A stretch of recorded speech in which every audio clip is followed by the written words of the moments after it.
Number 5. Dominica. Dominica is an island nation comprising of two separate land masses, the Caribbean Sea and the Atlantic Ocean. Its landscape consists of mountainous terrain covered in tropical forests, hot springs, and the world's largest boiling lake. With an area of just about 290 square miles, this beautiful country has a population of nearly 72,000 people, and they all identify themselves as Dominicans. Dominican is the official language, and it is also one of the poorest countries in the Western Hemisphere, with a GDP of only $543 million. The country is very dependent on tourism and agriculture. The Dominican Republic is located just south of the island of Haiti, and the two share a long history together. In fact, the two were united as one country for many years until 1822 when Haiti declared independence. This caused a political upheaval in the Dominican Republic, which eventually led to the creation of the current nation-state. As a result, the Dominican Republic has always viewed Haiti as a threat due to their volatile political situation. However, since the early 1990s, relations between the two have improved dramatically, and today they maintain strong ties with one another. This newfound peace and stability has allowed Dominica to focus on other issues, such as its military capabilities. The military of Dominica consists of a small force of 450 men and women who are responsible for defending the country from external threats. They also play an important role in providing security and stability on the island. Despite their best efforts, however, the Dominican military is severely under-equipped and lacks the resources necessary to effectively defend the country in the event of an attack. In addition to this, the country has no formal defense strategy or plan of action. This means that in the event of a crisis, the military would be left without any guidance or direction from the government. Overall, Dominica's military is ill-prepared to deal with even the most basic of threats.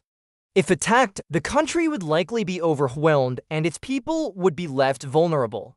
Number 4. Monaco. Monaco is a sovereign city-state and a microstate located on the French Riviera in Europe. It is the second smallest country in Europe after Vatican City, and it has a population of around 38,000 people.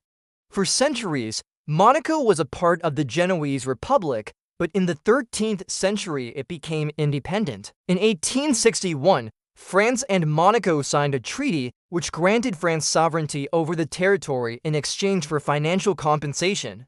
This treaty still holds today, which means that France is responsible for the defense of Monaco in the event of an attack. In terms of its military capabilities, Monaco does not have a standing army or any military infrastructure at all.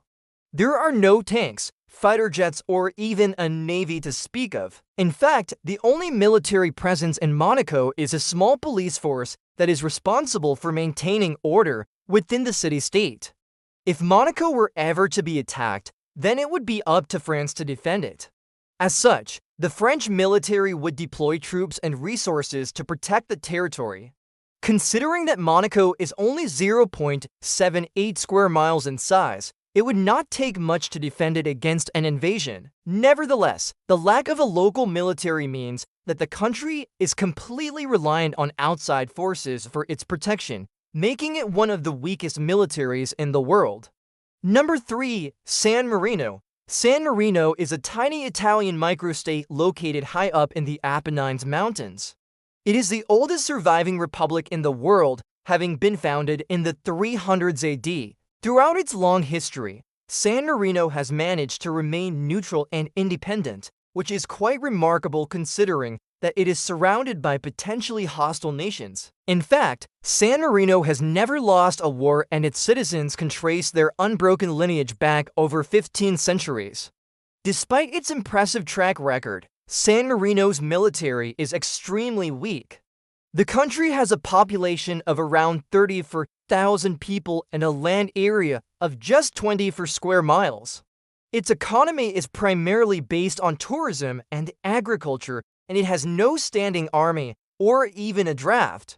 In the event of an attack, San Marino would be completely defenseless.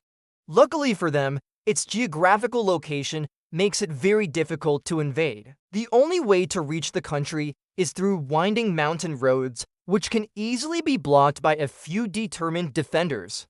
Furthermore, its small size and isolationist policies have kept it out of most conflicts throughout history. However, if San Marino were ever to be attacked, it is unlikely that it would be able to resist for more than a few hours. The majority of its citizens are unarmed and untrained, and the country has no air force, navy, or heavy weapons. In short, if attacked, San Marino would quickly fall and its people would be at the mercy of the aggressor. Number 2. Liechtenstein. Liechtenstein is a small European nation sandwiched between Switzerland and Austria. It has a population of around 39,000 people and a land area of 60 square miles. Although it is tiny, Liechtenstein is a highly developed country with a strong economy and high standard of living. As such, it is not a target for most aggressors. Despite its wealth and strategic location, Liechtenstein's military is extremely weak. It has no standing army or military infrastructure and only a small police force to maintain internal order. The country's defense policy is based on neutrality and non-alignment. This means that Liechtenstein does not participate in any wars or conflicts, and it tries to stay out of international disputes. Instead, the country relies on its geographical position and close ties with its larger neighbors to keep it safe. Essentially, Liechtenstein is so small and insignificant that it is not worth invading. Even during the Cold War, when Europe was divided into opposing military alliances, Liechtenstein remained neutral and was not targeted by either side. In the event of an attack, however, Liechtenstein would be completely helpless. Its small size and lack of military infrastructure would make it easy prey for a determined aggressor. The country's police force is not trained or equipped to deal with a large-scale conflict, and there is no organized resistance that could realistically repel an invasion. All in all, Liechtenstein's defense policy may work in the short term, but it is ultimately unsustainable. The country's complete lack of military capability leaves it wide open to attack, and its citizens would have little chance of defending themselves against a determined enemy. Number 1. Bhutan. Bhutan is a small Himalayan kingdom located between India and China. It has a population of around 750,000 people and a land area of 38,399 square kilometers. Despite its small size, Bhutan is a highly developed country with a strong economy and high standard of living. As such, it is not a target for most aggressors. Like many of the other countries on this list, Bhutan's military is extremely weak. It has no standing army or military infrastructure and only a small police force to maintain internal order. In the event of an attack, however, Bhutan would be completely helpless. Its small size and lack of military capability would make it easy prey for a determined aggressor. In fact, Bhutan has never even had a war. Its defense policy is based on the concept of defensive diplomacy, which emphasizes peaceful coexistence with neighboring countries and non-alignment in international conflicts. Over the years, Bhutan has maintained friendly relations with both India and China, which has helped to ensure its security. Additionally, Bhutan's mountainous terrain makes it difficult to access and invade, providing an additional layer of protection. Nevertheless, Bhutan's military weakness is a cause for concern. The country's heavy reliance on its neighbors for security is not sustainable in the long term. Ultimately, Bhutan's only hope for defense against a potential attack would be the assistance of its larger and more powerful neighbors. So there you have it, folks. Those are some of the weakest militaries in the world. Let me know what you thought of the list down below. Also, don't forget to leave a like and subscribe. Thank you so much for watching.